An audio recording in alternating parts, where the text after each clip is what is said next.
പമ്പയിൽ ആഗോള അയ്യപ്പ സംഗമം നാളെയാണ്. നാളെ എല്ലാ ഒരുക്കങ്ങളും പൂർത്തിയായി കഴിഞ്ഞിരിക്കുന്നു. നാളെ രാവിലെ 9:30 പത്മശ്രീ കൈതപ്രം ദാമോദരൻ നമ്പൂതിരിയുടെ പ്രാർത്ഥനയോടെ ഉദ്ഘാടന ചടങ്ങ് ആരംഭിക്കും. മുഖ്യമന്ത്രി പിണറായി വിജയൻ ചടങ്ങ് ഉദ്ഘാടനം ചെയ്യും. പ്രവീൺ പുരുഷോത്തമനുണ്ട് പമ്പയിൽ നിന്നും തത്സമയം വിവരങ്ങളുമായി. Very good morning Praveen Purushothaman. രാവിലെ എങ്ങനെയാണ് പമ്പയിലെ കാലാവസ്ഥ? തെളിഞ്ഞു നിൽക്കുകയാണോ? പമ്പയിൽ ആഗോള അയ്യപ്പ സംഗമത്തിലുള്ള എല്ലാ ഒരുക്കങ്ങളും പൂർത്തിയായിട്ടുണ്ട്. ചെറിയ തണുപ്പുണ്ടെന്ന് തോന്നുന്നില്ലേ രാവിലെ പമ്പയിൽ? Very good morning Arun. പമ്പയിൽ ഇപ്പോൾ തെളിഞ്ഞ കാലാവസ്ഥയാണ്. നമുക്ക് അതാ പമ്പ ത്രിവേണി കാണാം. നല്ല തെളിഞ്ഞ വെള്ളം. തീർത്ഥാടകരൊക്കെ ഇവിടെ വന്ന് രാവിലെ കുളിക്കുന്നൊക്കെയുണ്ട്. അതൊക്കെ നമുക്ക് കാണാൻ സാധിക്കും. ആഗോള അയ്യപ്പ സംഗമത്തിനുള്ള എല്ലാ ഒരുക്കങ്ങളും പമ്പയിൽ പൂർത്തിയായി കഴിഞ്ഞു. ഇപ്പോൾ നമുക്ക് ദൃശ്യത്തിൽ കാണാം ഏറ്റവും പ്രധാനപ്പെട്ട പന്തൽ, വിസ്തൃതിയുള്ള പന്തൽ. ആ പന്തലിൻ്റെ നിർമ്മാണമൊക്കെ ഒരു 99% പൂർത്തിയായി കഴിഞ്ഞു. അതിൻ്റെ അവസാനപ്പെട്ട ഒരുക്കത്തിലാണ് ഇവിടെ തൊഴിലാളികൾ എല്ലാവരും. നാളെ ഈ കുറ്റൻ പന്തലിലായിരിക്കും ആഗോള അയ്യപ്പ സംഗമം നടക്കുക. രാവിലെ തന്നെ രജിസ്ട്രേഷൻ നടപടി ക്രമങ്ങൾ ആരംഭിക്കും. അതിനുശേഷമായിരിക്കും ചടങ്ങുകൾ ആരംഭിക്കുക. അരുൺ ഇപ്പോൾ പറഞ്ഞതുപോലെ തന്നെ പത്മശ്രീ കൈതപ്രം ദാമോദരൻ നമ്പൂതിരിയുടെ പ്രാർത്ഥനാ ഗാനത്തോടെയായിരിക്കും ഉദ്ഘാടന സമ്മേളനം ആരംഭിക്കുക. അതിനുശേഷം Devaswom board president PS Prasad സ്വാഗതം പറയും. മന്ത്രി VN വാസവനായിരിക്കും അധ്യക്ഷ പ്രസംഗം നടക്കുക. അതിനുശേഷമായിരിക്കും മുഖ്യമന്ത്രി പിണറായി വിജയൻ ആഗോള അയ്യപ്പ സംഗമത്തിന്റെ ഉദ്ഘാടനം നിർവഹിക്കുക. ഇപ്പോൾ നമുക്ക് ആ വേദിയൊക്കെ കാണാൻ സാധിക്കും. 3500 പേർ നാളെ ഈ ഒരു ആഗോള അയ്യപ്പ സംഗമത്തിൽ ഈ പ്രധാന വേദിയിൽ ഇരുന്ന് പങ്കെടുക്കും. അങ്ങനെയാണ് ഇന്നലെ സംഘാടകർ അറിയിച്ചത്.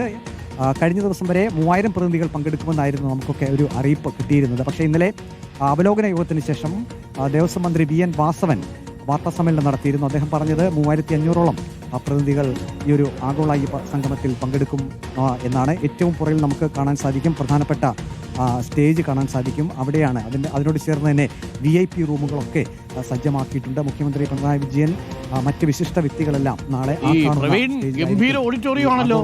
10,000 പേർക്ക് ഇരിക്കാവുന്ന ഓഡിറ്റോറിയമാണ്. അതിന്റെ എല്ലാ ഒരുക്കങ്ങളും പൂർത്തിയായി കഴിഞ്ഞിട്ടുണ്ട്. എല്ലാവരും നേരെ ഈ പ്രസംഗം കേൾക്കുന്ന തരത്തിൽ ഇരിക്കുന്നു. അതിനുശേഷം ഇവർക്ക് ഇടപെടാനുള്ള സൗകര്യമൊക്കെ കൊടുത്തിട്ടുണ്ടെന്ന് തോന്നുന്നു അല്ലേ? മാത്രമല്ല ഇടയ്ക്കിടയ്ക്ക് LED വാളുകളും ഒക്കെ വെച്ചിട്ടുണ്ട്. അതെ അരുൺ, ഇത് പ്രധാനമായും 3 സെഷനുകളിലായിട്ടായിരിക്കും ആഗോള അയ്യപ്പ സംഗമം നടക്കുക. അതിൽ ആദ്യത്തേതെന്നുള്ളത് ശബരിമല മാസ്റ്റർ പ്ലാൻ സംബന്ധിച്ചുള്ള വിശദമായിട്ടുള്ള ഒരു ചർച്ചയായിരിക്കും. നമുക്കറിയാം ശബരിമല മാസ്റ്റർ പ്ലാൻ പദ്ധതി നാം ദീർഘകാലമായി കേൾക്കുന്നതാണ്. പക്ഷേ അതിൻ്റെ ഒരു പൂർണ്ണതയിലേക്ക് ഇതുവരെ ആ പദ്ധതിയെ എത്തിക്കാൻ കഴിഞ്ഞിട്ടില്ല. അപ്പോൾ ശബരിമല മാസ്റ്റർ പ്ലാൻ പദ്ധതി എങ്ങനെ നടപ്പാക്കാം എന്നത് സംബന്ധിച്ചുള്ള വിശദമായിട്ടുള്ളൊരു ചർച്ച ആഗോള അയ്യപ്പ സംഗമത്തിൽ നടക്കും. മറ്റൊന്ന് മണ്ഡല മകരവിളക്ക് തീർത്ഥാടന കാലത്ത് ഉൾപ്പെടെ ശബരിമലയിൽ വലിയ തിരക്ക് അനുഭവപ്പെടും. നമ്മൾ പല വാർത്തകളും നാം കാണാറുണ്ട്.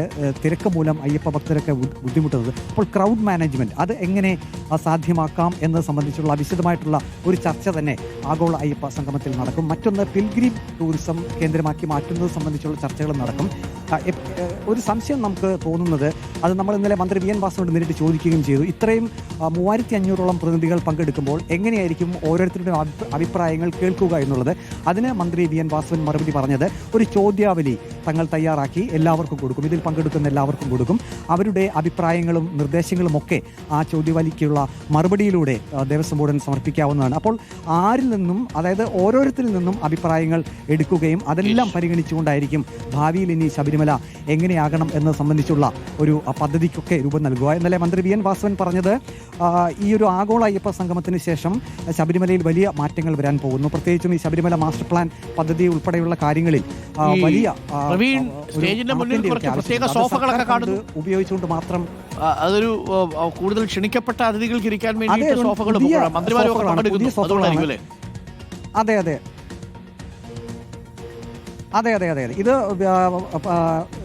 ഇന്നലെ ഇറക്കിയ സോഫകളാണ്. അതിൻ്റെ പ്ലാസ്റ്റിക് കവറുകൾ പോലും പൊട്ടിച്ചിട്ടില്ല. അതായത് എല്ലാം പുതുപുത്തൻ സാധനങ്ങളാണ്. അത്രയും സൂക്ഷ്മതയോട് കൂടിയിട്ടാണ് ഇതിൻ്റെ സംഘാടകർ ഈ ഒരു ആഗോള അയ്യപ്പ സംഗമത്തെ കാണുന്നത്. എല്ലാം ഇതാ കണ്ടില്ലേ, സോഫ സെറ്റുകളൊക്കെ നിരന്നു കഴിഞ്ഞു. ഇത് അരുൺ പറഞ്ഞതുപോലെ തന്നെ VIP-കൾക്കായിട്ട് ഏറ്റവും മുൻവശത്ത് വിരിച്ചിരിക്കുന്ന അല്ലെങ്കിൽ തയ്യാറാക്കിയിരിക്കുന്ന സോഫകളാണ്. ഇനിയിപ്പോൾ കുറച്ച് പണികൾ കൂടി മാത്രമേ ഉള്ളൂ ഈ പ്രധാന വേദിയുടേതായിട്ട്. അതെ അതെ അതെ എല്ലാ കാര്യങ്ങളും ഉഷാറായിട്ട് പോകുന്നു. ദേവസ്വം ബോർഡും സർക്കാരും ഒക്കെ ശുഭപ്രതീക്ഷയിൽ തന്നെയാണ്. ഇന്നലെ പ്രത്യേകം